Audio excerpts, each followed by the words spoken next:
જય કિસાન મિત્રો, હું છું ગોપાલ ઇટાલિયા. વિસાવદર, ભેસાણ અને જુનાગઢ ગ્રામ્ય મત વિસ્તારનો આમ આદમી પાર્ટીનો પેટા ચૂંટણીનો ઉમેદવાર. દોસ્તો, છેલ્લા એક મહિનાથી આ કાળા ધોમ તડકામાં વિસાવદર, ભેસાણના ગામડે ગામડે હું જઈ રહ્યો છું. ખૂબ અસહ્ય તડકો, અસહ્ય ગરમી.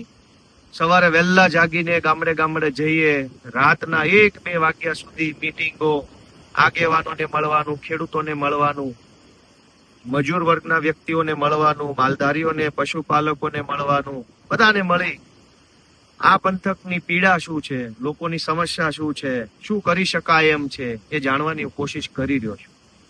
સપનું, લક્ષ્ય કે વિઝન એક જ છે, એક જ લક્ષ્ય છે કે જેણે ખેડૂતોને, ખેત મજૂરોને, પશુપાલકોને, સમાજના નાના વર્ગને મોંઘવારીથી રડાવ્યા છે, ભ્રષ્ટાચારથી રડાવ્યા છે, તાનાશાહીથી રડાવ્યા છે, જેણે સમાજને આંસુ પડાવ્યા છે, એને હરાવવાના છે, એનું અભિમાન તોડવું છે. એ સપના અને લક્ષ્ય સાથે નીકળ્યો છું.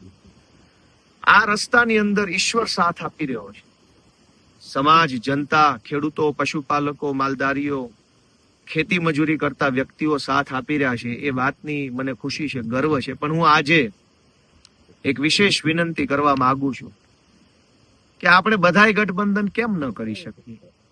હું ભાજપના સૌ કાર્યકર્તાને વિનંતી કરું છું, કોંગ્રેસના સૌ કાર્યકર્તાને પણ વિનંતી કરું છું, ખેડૂતોને વિનંતી છે, ખેત મજૂરોને વિનંતી છે કે હાલો ને આપણે બધાય ગઠબંધન કરીએ અને આપણે બધા આપણા પ્રશ્નો માટે લડીએ.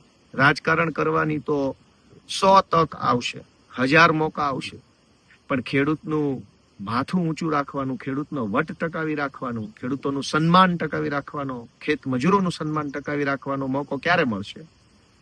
નાનો માણસ પીડાય છે, લાચાર છે, અને આ વિસ્તારમાં ભાજપને હરાવવું એ આપણા સૌની ફરજ છે, કર્તવ્ય છે. ત્યારે હું બધાને વિનંતી કરું છું કે આ ખેડૂતોની દયા ખાઓ, ખેત મજૂરોની જરાક રહેમ કરો. સૌ પાર્ટીના બધાય મિત્રો ભેગા મળીને કે હાલો ભાઈ, આપણે આપણા માવતરનું, માં જેવી જમીનનું, એ જમીન ખેડનારા ખેડૂતનું, એ જમીન ઉપર કામ કરનારા ખેત મજૂરનું, ઢોર ચારનારા પશુપાલકોનું, હવનું રૂડું થાય એવું કામ ભેગા મળીને કરીએ. રાજકારણ સાઈડમાં રાખીએ અને આપણે બધાય ભેગા મળીને આ મલકની અંદર, આ પંથકમાંથી તાનાશાહોને હરાવીએ, ભ્રષ્ટાચારીઓને હરાવીએ, સત્તાનો નશો જેને ચડ્યો છે એનું અભિમાન તોડીએ અને ખેડૂતોનું સ્વાભિમાન બચાવવા માટેની લડાઈ લડીએ. એ હું બધાને આહવાન કરું છું, બે હાથ જોડીને એવી મારી વિનંતી કરું છું.